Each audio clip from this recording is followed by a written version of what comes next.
Merci. Madame le ministre, Excellences, Mesdames et Messieurs, c'est un grand plaisir pour moi d'être ici ce soir et de représenter Irina Bokova qui est actuellement au Cambodge. Comme vous le savez, notre comité du patrimoine mondial tient sa 37e session et est en train de décider des nouvelles inscriptions sur la liste du patrimoine.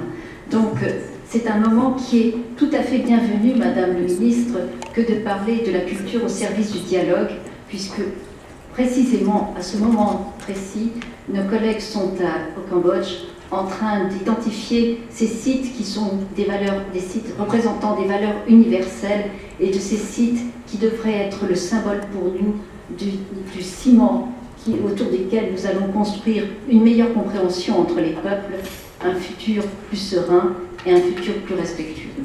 Merci de cette invitation, bien à propos ce soir. Je m'adresserai à vous en français alors que j'avais prévu de le faire en anglais, mais successivement nous avons entendu l'arabe, l'anglais, et je pense que la diversité culturelle doit être aussi présente autour de cette table. Je continuerai donc en français.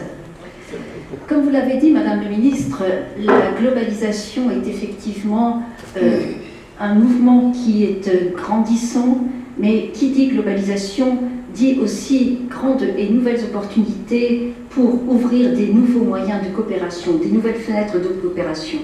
Malheureusement, ceci aussi s'accompagne de temps qui sont turbulents. Turbulences en termes de crise économique, de sociétés qui sont de plus en plus différentes face à cette économie, et finalement où la culture apparaît de façon incroyablement, invraisemblablement à la tête, en première ligne de ces conflits, comme on le voit au Mali, en Syrie.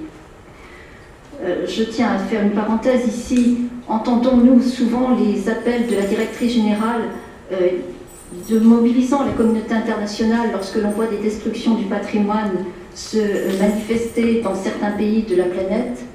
Entendons-nous des réactions à ces appels? Faut-il que les militaires interviennent pour que l'on se rende compte un peu tard que l'on a laissé faire ces destructions, commettre ces crimes contre le patrimoine, alors que peut-être par des actions préventives de dialogue, on aurait pu y pallier?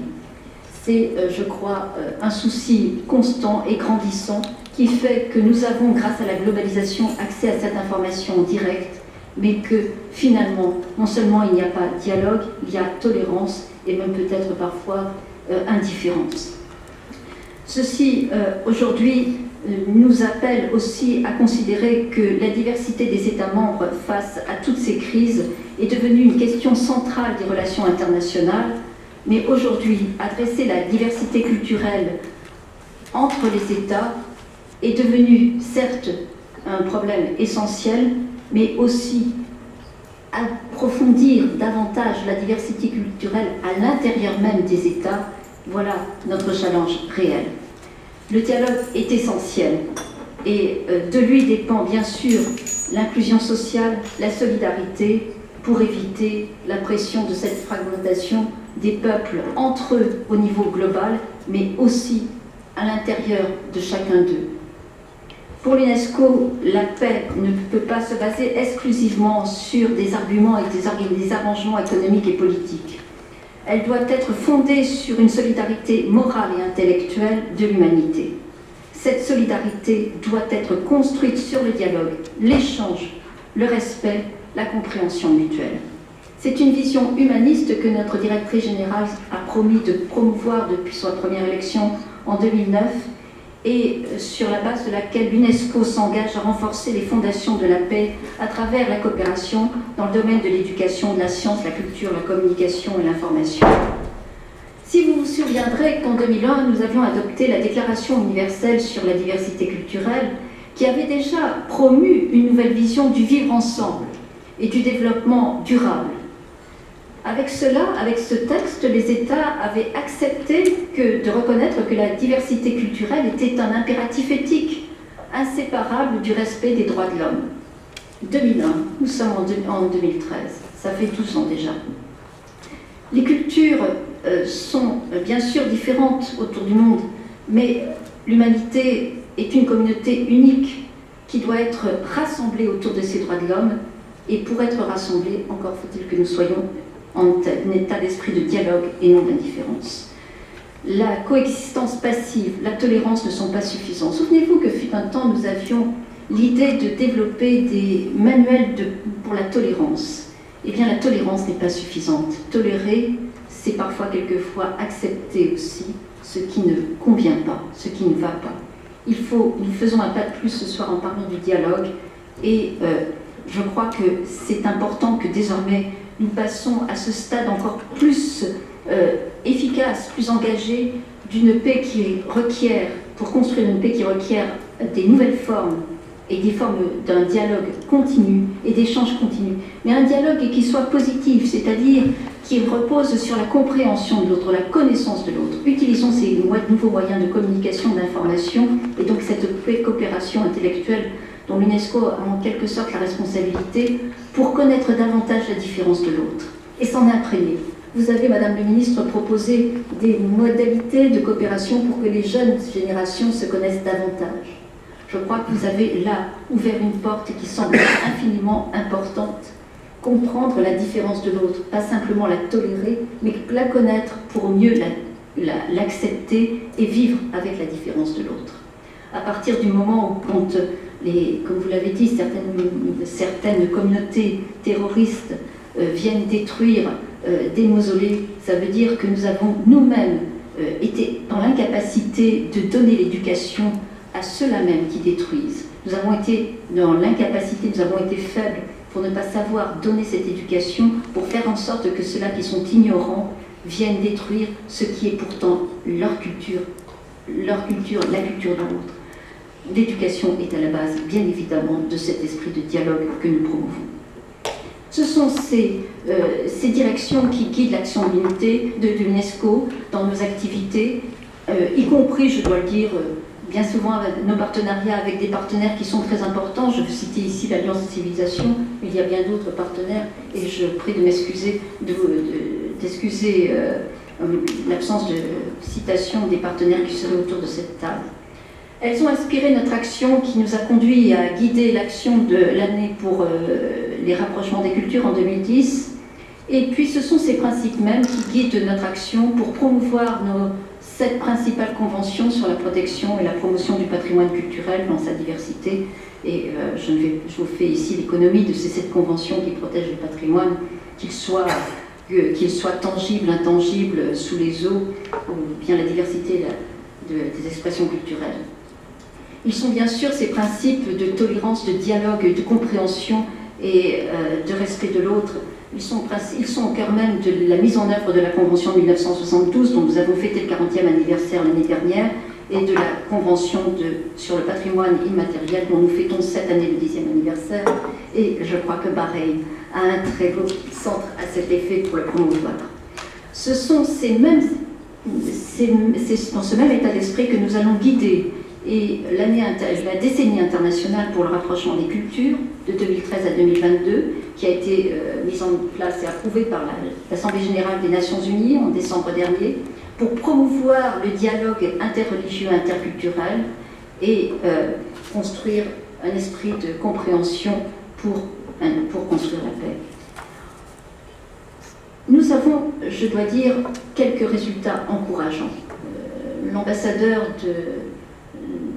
macédonien qui est autour de cette table ne sera nié et rappellera qu'en 2003, l'UNESCO a lancé ensemble avec l'ensemble des pays du sud-est européen un sommet des chefs d'État pour construire justement cet esprit de dialogue fondé sur essentiellement la reconnaissance du patrimoine culturel comme instrument, outil de compréhension mutuelle et de développement. Ce sommet des chefs d'État s'est réuni régulièrement pendant 9 ans et nous espérons que cette coopération se poursuivra.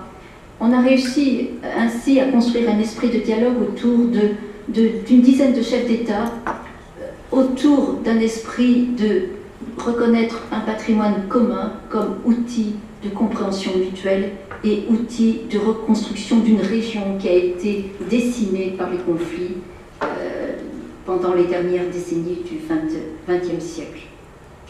C'est dans cet état d'esprit que nous avons lancé quelques expériences, des projets au lendemain du printemps arabe.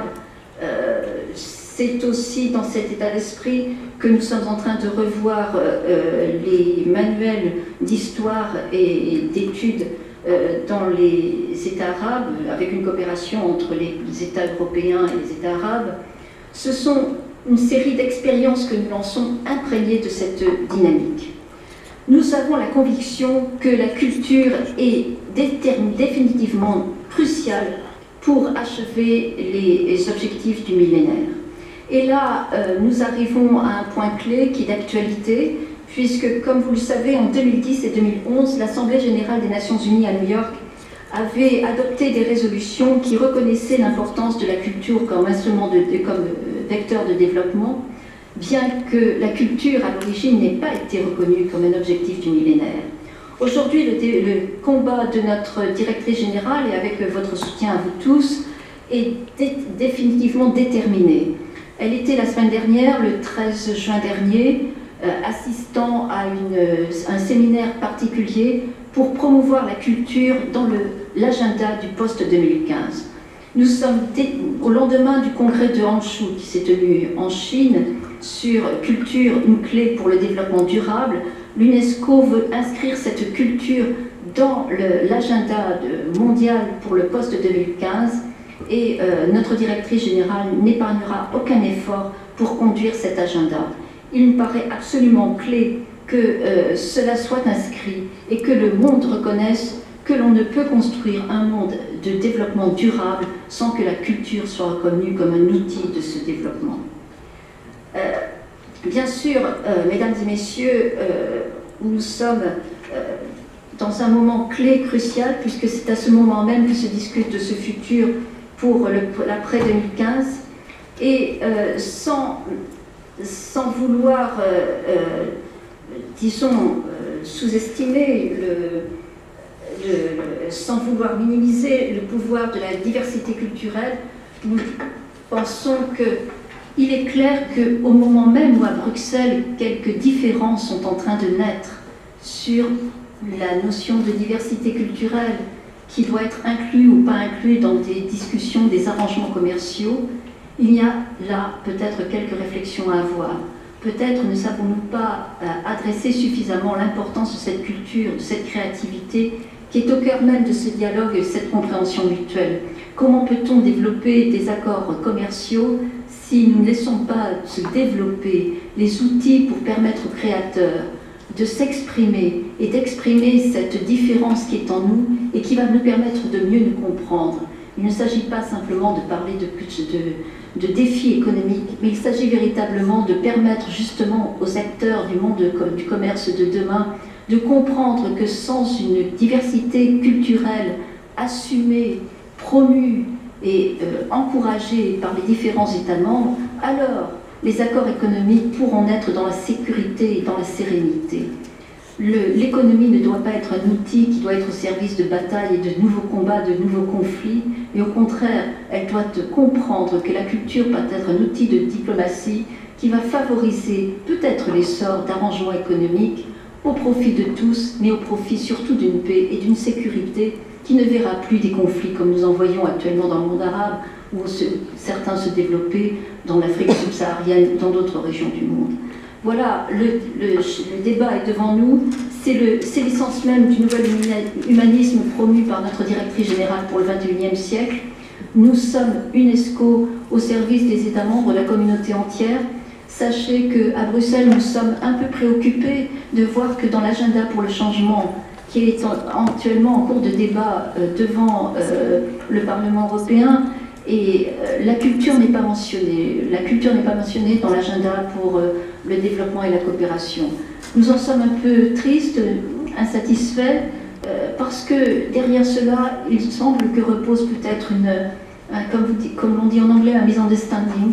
On n'a pas compris que la culture était un outil essentiel, un facteur fondamental à la source de la sécurité, de la stabilité, justement de cette Europe, comme vous l'avez dit, Madame l'ambassadeur, qui vient vous aider et vous soutenir pour construire le dialogue. Cette Europe qui sait être Europe de culture, mais qui ne veut pas reconnaître la culture dans ses instruments. Nous souhaitons que notre réunion de ce soir contribuera une fois de plus à faire de la culture un instrument du dialogue, du développement, de la sécurité, de la sérénité pour le XXIe siècle. Merci.